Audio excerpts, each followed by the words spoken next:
का हो का हाल बा। बिहार में आरजेडी का सुपड़ा साफ 4-0 से बाहर। हालांकि आप बोलिएगा 4 गो सीट पे थोड़े लग रहा था आरजेडी, 3 सीट पे लग रहा था ना भाई, तीनों तो गायब। बेलागंज सीट सबसे हॉट सीट था जहां से सुरेंद्र यादव लगातार जीतते आ रहे थे, वो सीट आप नहीं बचा पाए तो आपको शर्म आना चाहिए।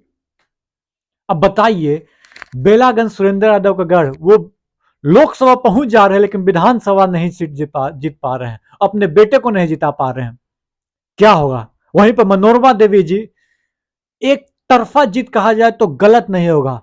और सबसे बड़ी डेंट आरजेडी को किसी ने लगाया है तो वो जन सुराज पार्टी, जो एक तरफा टारगेट कर रही थी किसको? आरजेडी को। फलना नौमा फेल है, नौमा पास है, कर करके फ्रस्ट्रेट कर दिया और डेंट भी लगाया। आप बोलिएगा कैसे? लगभग 2 ऐसे सीटें हैं जहां पे आरजेडी मतलब इंडिया गठबंधन की, महागठबंधन की 2 सीटों पे बहुत बड़ा इंपैक्ट है। और खासकर बेलागंज, और एक और सीट है आपको इमामगंज, दोनों गया के आसपास है।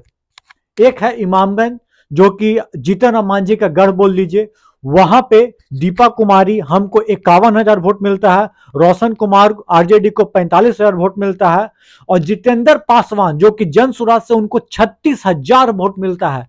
मतलब समझ जाइए ये सीट जो है फंस सकता था, अभी भी मतलब फाइनल रिजल्ट नहीं है कि जीत गई, लेकिन अप्रोक्स मानिए कि जीत जाएगी दीपा कुमारी। कितना बड़ा डेंट है जो जो कि आप इससे समझ सकते हो जन सुराज ने लगाया है। अब आते हैं बेलागंज पे जिसकी चर्चा करना बहुत जरूरी है। विश्वनाथ सिंह, राजेंद्र सुरेंद्र प्रसाद के, सुरेंद्र यादव के बेटे, सुरेंद्र यादव के गया में बोलबाला है। पूरा बेलागंज, पूरा जहानाबाद आप जानते होंगे, जो होंगे गया से उनको बकायदा पता होगा। वैसे मैं गया से इसलिए मेरे को पता है कि बोलबाला है, उसके बाद भी स्थिति गंभीर हो गई। कैसे हारे मैं बता रहा हूँ, 35,000 वोट अभी तक काउंटिंग हो रहा है, काउंटिंग हो रहा है, लगभग हार मतलब कि जीत गए हैं। विश्वनाथ सिंह को वोट मिलता है 35,000, मनोरमा देवी को 52,000 वोट, और आ जाए जन सुराज के जो है उनको वोट मिलता है 14,000, 14,500। मतलब जो 16,000 का डिफरेंस आप जो देख रहे होंगे, 15-16 हजार के, जिसमें 17,000 का डिफरेंस में 14,000 जन सुराज के पास चला गया। इंडिपेंडेंट की बातें छोड़ दीजिए, तो बहुत बड़ा इंपैक्ट है जन सुराज का। अब गया में, इमामगंज में देख लिया, बेलागंज में। अब आए तरारी। तरारी में विशाल प्रशांत जो कि बीजेपी की तरफ से 78,000 वोट, राजू यादव सीपीआईएमएल की तरफ से लड़ रहे थे 68,000, 10,000 वोट, उसमें 5,500 वोट जन सुराज को मिला है। मतलब जन सुराज का कद बढ़ते जा रहा है बिहार में, इससे आप इनकार नहीं कर सकते हैं। और अब आते हैं रामगढ़ की सीट।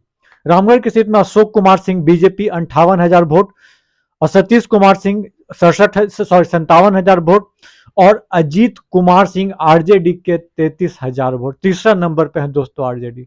इतना पुअर परफॉर्मेंस बिहार में आरजेडी का रहा है ना भाई, इससे अच्छा तो बिहार बिहार छोड़िए झारखंड में आरजेडी ने कर लिया, चमत्कार कर दिया। हालांकि मैंने बात की थी कि भाई आरजेडी अच्छा परफॉर्मेंस करेगी, 3-4 सीट जरूर लाएगी, अभी 5 पे लीड कर रही है, यहां 4-0 इंडिया गठबंधन, और आरजेडी तीनों पे खराब स्थिति।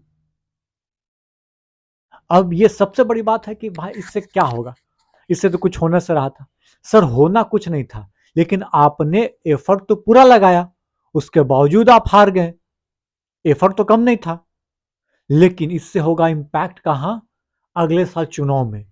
जिससे क्या इंपैक्ट होने जा रहा है अगले साल चुनाव, जब विधानसभा का चुनाव बिहार में होगा, तो एक स्टेज ऊपर रहेगी बीजेपी और जेडीयू गठबंधन, एक नहीं 2 स्टेप आगे रहेगी एक तरह से बोला जाए तो।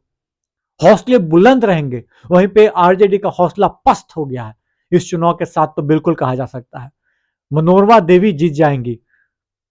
बहुत बड़ी बात है, उनके पति नहीं है। ये एनडीए और ये एनडीए और महागठबंधन का हाल है। बताइए, अब आप बताइए कि आपकी राय में क्या है? तेजस्वी फ्लॉप हो गए, और मेरे को तो डर लग रहा है कहीं 2009 वाला हाल ना हो जाए 2025 में। 22 सीट पर लुढ़क गई थी आरजेडी दोस्तों, तो 22 तो नहीं, 72-75 पे न लुढ़क जाए। गजब गजब।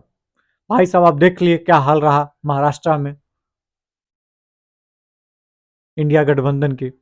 डर लगना चाहिए अभी से आरजेडी को, अपने रैली निकालती है, अपना कार्यकर्ता से तो मिले, लेकिन उसके बियॉन्ड आपको जाना होगा, उसके अलावा आपको जाके लोगों से मिलना होगा, जो आपके वोटर्स नहीं है उनसे जाके मिलना होगा।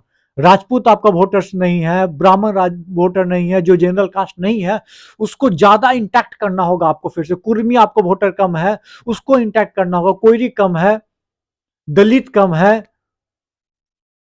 उसको इंटैक्ट करना होगा। कैसे?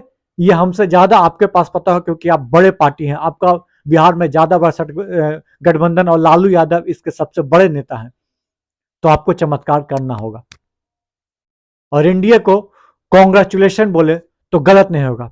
चलिए, तब तक के लिए धन्यवाद। आगे फिर मिलेंगे। जय हिंद, जय भारत, जय बिहार।